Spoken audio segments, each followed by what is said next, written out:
Chega mais nação, sejam muito bem-vindos mais uma vez, galera, ao nosso canal, trazendo mais um corte nessa sexta-feira, trazendo novidades para vocês sobre o Flamengo. Então, se você é novo, já vai deixando aquele like, se inscreva, ativa o sino. Preparei para vocês esse corte do programa Seleção Sport TV. Estamos de volta com o Seleção. Imagino que você em casa esteja muito ansioso por informações. Vamos deixar as opiniões de lado? Ah, mas foi pouco, 12 jogos, foi muito. Vamos primeiro, antes de dar opinião, se informar sobre o caso? Está faltando um pouco sobre isso, né? Primeiro vem a opinião, depois a informação para muita gente. Vamos primeiro nos informar por que o Bruno Henrique pegou 12 jogos ontem no STJD de suspensão. A Emanuele Ribeiro acompanhou o caso de perto e não vejo ninguém para informar você, audiência do Seleção, melhor do que a Emanuele Ribeiro, a quem dou as boas-vindas aqui ao Seleção Sport TV. Emanuele, bem-vinda.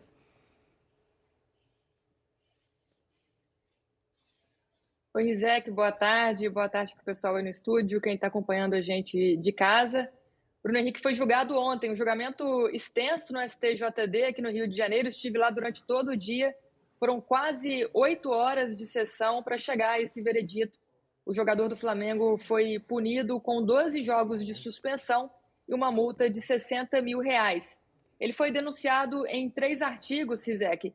Em um deles, ele foi absolvido, poderia pegar uma punição por prazo, fora, por exemplo, dias, meses, anos sem jogar, né? A punição máxima era de até 2 anos fora do futebol. E no outro artigo, ele foi considerado culpado por 4 votos a 1. 4 auditores votaram favorável à pena que foi aplicada, 12 jogos de suspensão. Não foi a pena máxima. A pena máxima previa 24 jogos fora nesse artigo, que é o 243A, que diz atuar de forma contrária à ética esportiva com o fim de influenciar o resultado da partida. Nesse artigo, ele foi considerado culpado, como eu disse, não pegou a pena máxima, 12 partidas de suspensão, multa de R$60 mil.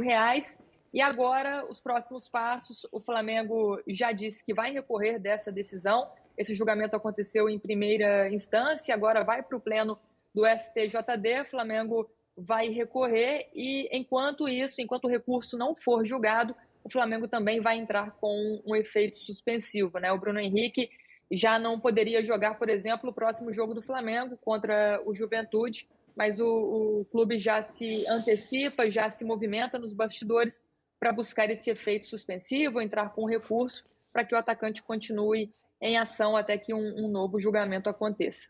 Olha, o código, se eu estiver falando bobagem, Emanuele me corrige. O Código Brasileiro de Justiça Desportiva, ele precisa ser atualizado. Por que eu digo isso? Ele não tem hoje um item específico para manipulação esportiva. Então, os jogadores denunciados por essa razão, eles respondem por atentar contra a ética do esporte, que pode ser qualquer coisa, atentar contra a ética. Aliás, foi justamente por não haver na legislação penal brasileira, agora indo para a nossa legislação penal, o crime de adulteração de resultado de jogos, que o Edilson Pereira de Carvalho, o Paulo José Danelon, os árbitros envolvidos na máfia do apito e os apostadores conseguiram escapar da cadeia. Essa foi uma das razões que levaram eles a escapar da cadeia, porque eles alegaram, um dos réus contratou um advogado esperto pra caramba, que cunhou essa tese, e é do jogo. Né? Ele conseguiu demonstrar essa tese de que eles não poderiam ser punidos por algo que não existia na legislação penal brasileira. Aliás, esse é um dos legados da máfia do apito, cujo documentário estreia hoje aqui no Sport TV e no Globoplay. A legislação brasileira mudou. Hoje, se um juiz for pego adulterando resultado de jogo, juiz ou jogador, ele pode ir para a cadeia. É o caso, por exemplo, do Bruno Henrique, se ele for considerado culpado das acusações das quais ele se defende. Na justiça comum. Na justiça comum. Na justiça desportiva, ele respondeu Ele respondeu pelo item de atentar contra a ética desportiva. Outros jogadores que foram acusados de manipulação esportiva, eles responderam e pegaram penas muito pesadas. Né? Então, por exemplo, o Aleph Manga foi suspenso por 360 dias e multa de R$60 mil. O Eduardo Bauerman, a mesma coisa, tá? Suspenso por 360 dias e multa de R$35 mil. O Igor Cariús, estou mostrando só algumas, tá? O Igor Cariús, também 360 dias e mais multa. O Nino Paraíba foi suspenso por 720 dias. O Paulo Miranda, 720 dias, mais multa. O Tony Anderson, multa. O Vitor Mendes, suspenso por 720 dias. O Igor Catatal foi banido do futebol. Então, as pessoas olham, jogador banido, jogador suspenso por 720 dias, 360 dias, e é natural que surja essa dúvida. Por que um foi banido? Por que o outro pegou 720 dias? E por que o Bruno Henrique, em primeira instância, na Justiça Desportiva, pegou 12 jogos? Você tem essa resposta para dar, Emanuele?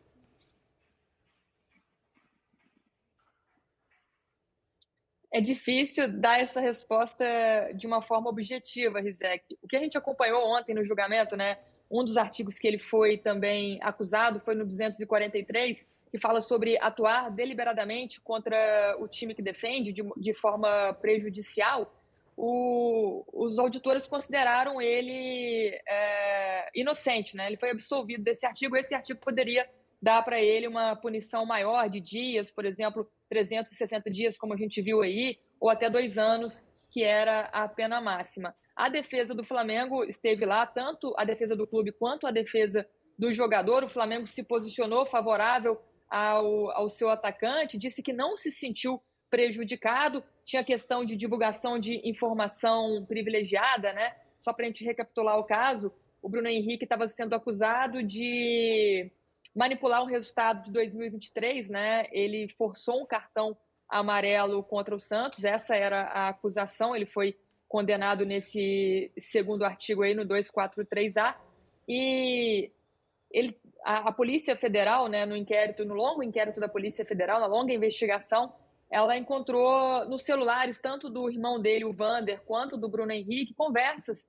entre os dois falando sobre esse jogo, né? O irmão dele perguntou quando que ele iria tomar um terceiro cartão amarelo. O Bruno Henrique disse que seria contra o Santos. A gente sabe que isso é normal no dia a dia do futebol. O clube pedir para o jogador tomar um cartão amarelo num jogo específico, pensando no calendário, num jogo importante que tem mais à frente, o jogador está pendurado, então ele vai tomar esse cartão agora nesse jogo para ficar fora de um jogo considerado teoricamente mais simples, para depois estar à disposição de volta para o jogo considerado de um nível acima, né? Então foi o que aconteceu naquele jogo. O Bruno Henrique sabia que ia tomar aquele cartão porque foi uma orientação do Flamengo, né? E a defesa fala sobre isso, fala sobre essa questão de ser uma estratégia dos clubes e que o Bruno Henrique não teria divulgado, então, uma informação privilegiada, né?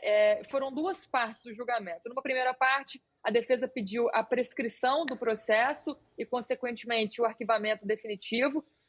Por 3-2, perdeu. E depois, na segunda parte, o julgamento principal, que foi sobre esse ato de forçar o cartão do Bruno Henrique. A defesa do Flamengo e do Bruno Henrique vai recorrer das 2 decisões. Acredita que o caso estava prescrito, porque lá atrás, primeiro, o STJD teria arquivado o processo, mas naquele momento o tribunal defende que não tinha provas suficientes para andar com a questão. E agora, com a punição de 12 partidas, o Flamengo acredita que o Bruno Henrique também deve estar isento aí nesse artigo 243A, que é atuar contra a ética desportiva, né? Como você disse, essa questão da lei já está defasada, foi um tema também constante no julgamento. Muitos dos auditores, dos advogados também falaram sobre isso e bateram nessa tecla, porque como a legislação ela é antiga, não tem nada muito recente que possa incluir esses casos, como é o caso do Bruno Henrique. Então, o que foi falado lá é que a legislação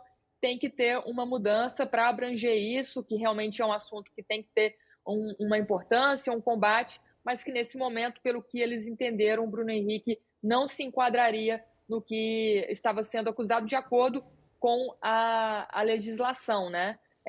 Mas basicamente é isso, não tem como explicar por que a pena dele foi tão branda, por que ele não pegou mais jogos, como aconteceram em outros casos. Acontece que mesmo com esses 12 jogos de suspensão, a defesa do jogador não ficou satisfeita, não se deu por vencida e vai entrar com esse recurso, pretende ou diminuir essa pena ou até mesmo conseguir o arquivamento do processo ou a anulação do resultado.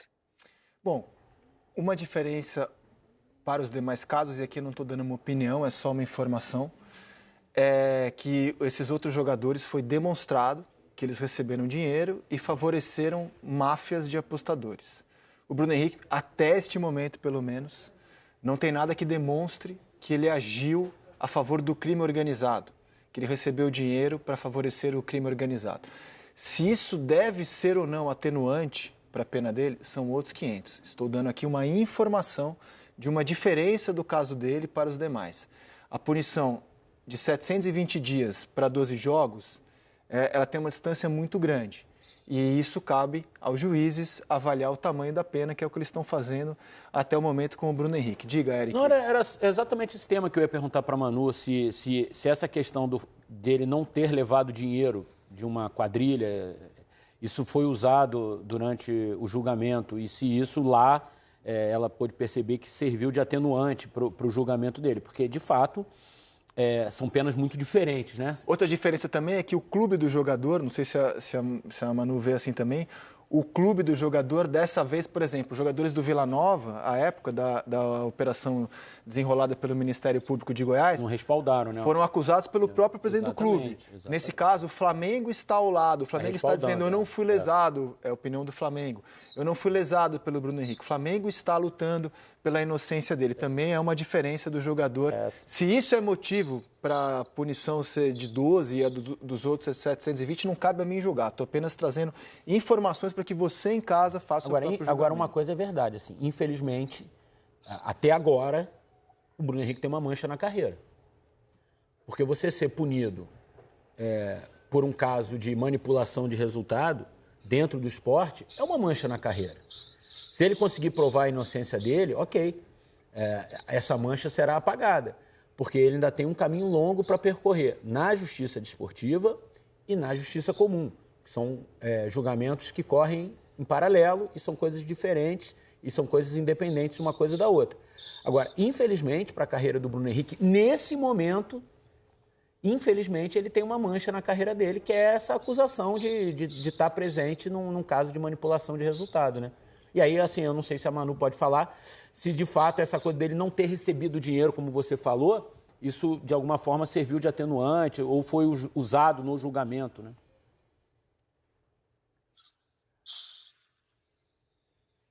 Na verdade, isso não foi usado no julgamento, Eric. A defesa do Bruno Henrique até usou muito o teor das mensagens dele com o irmão, né, dizendo que o Bruno Henrique não teria fornecido essa informação privilegiada, até numa mensagem posterior, que antes não foi tão falada durante o julgamento. A defesa diz que o Bruno Henrique teria até repreendido o irmão quando ele pergunta mais à frente novamente sobre esse terceiro cartão que ele tomaria contra o Santos. O Bruno Henrique meio que tira ele dessa conversa, tira ele desse rumo. Então, a defesa do Bruno Henrique focou mais nessa questão das conversas e de como o Bruno Henrique, posteriormente, teria dito ao irmão que não ajudaria, para ele parar de perguntar sobre isso, mas não foi falado sobre o Bruno Henrique não ter sido favorecido financeiramente, de não ter contribuído com uma quadrilha de apostas esportivas, né? O fato de o Flamengo estar presente no julgamento, como o Rizek falou, teve um peso, sim, pelo que eu entendi ali do ambiente, né? Tanto que a defesa mesmo do Flamengo diz, olha,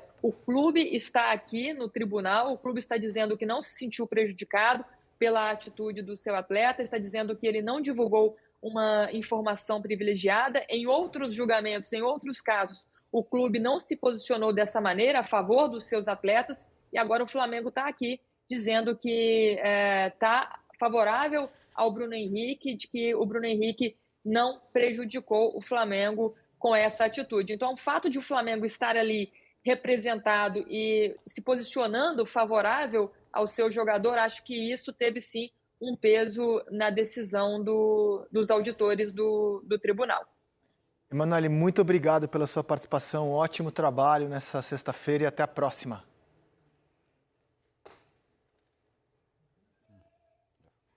Até. Manipulação esportiva é tema do documentário que estreia hoje no Sport TV, às 7h30 da noite, em 2005.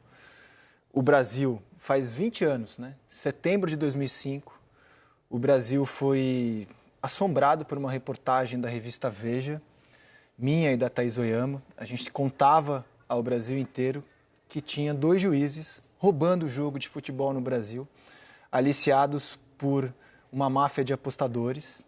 Aquilo foi revelado pela revista Veja e o documentário produzido pelo Sport TV, pelo Globoplay, você pode assistir também no Globoplay, em 3 episódios, né, do diretor Bruno Maia, estreia hoje à noite.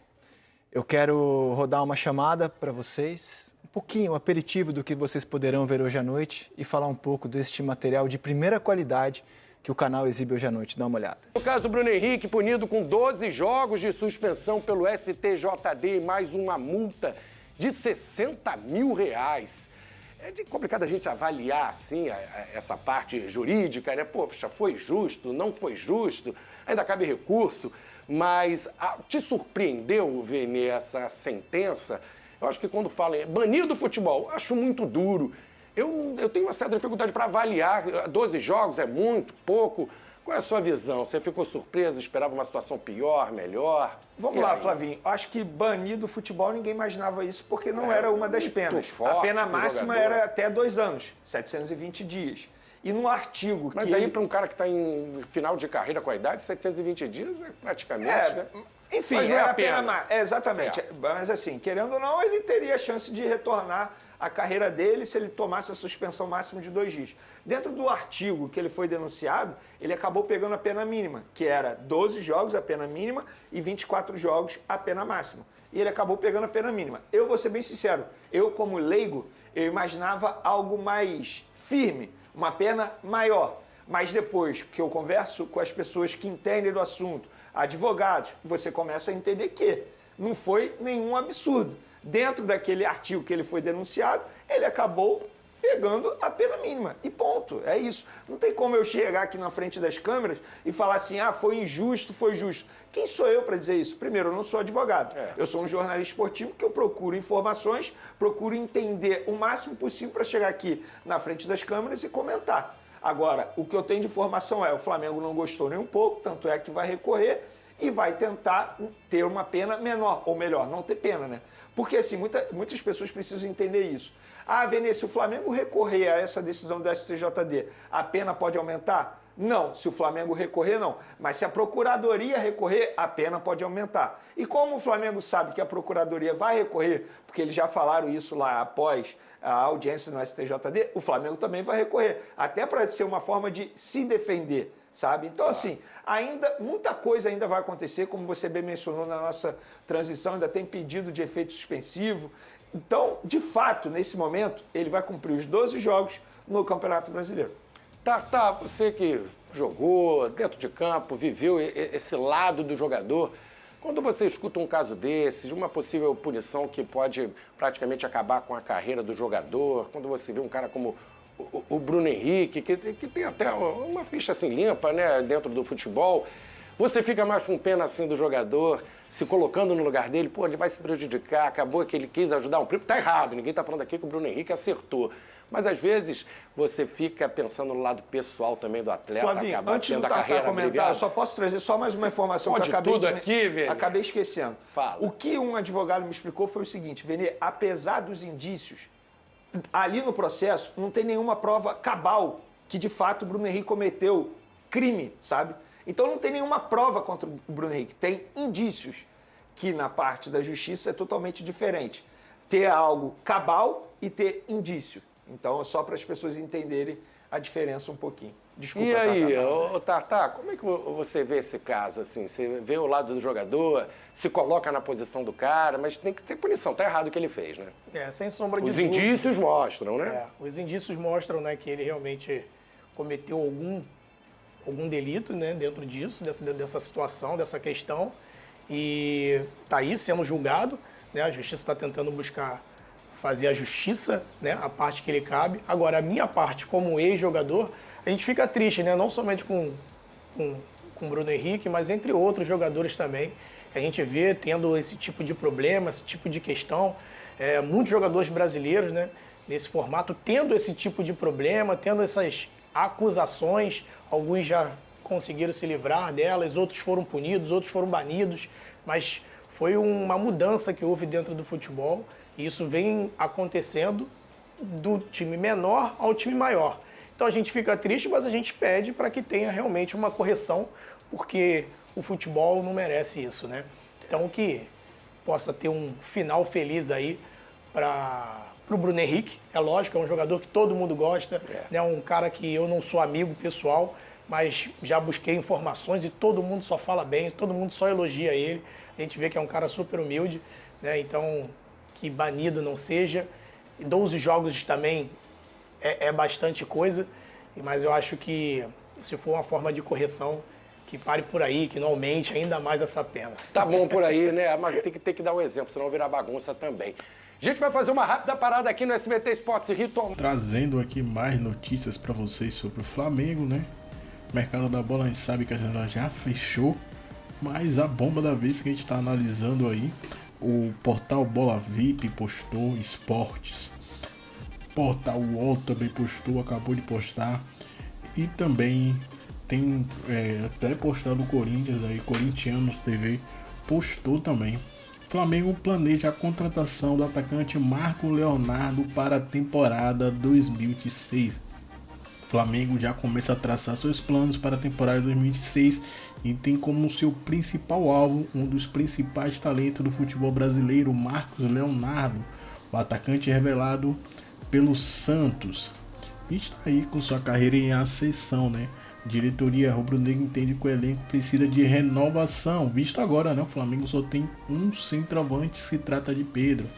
Também com o Bruno Henrique não é centroavante, né? Tem Juninho, que também chegou para ser centroavante, mas deve ser vendido.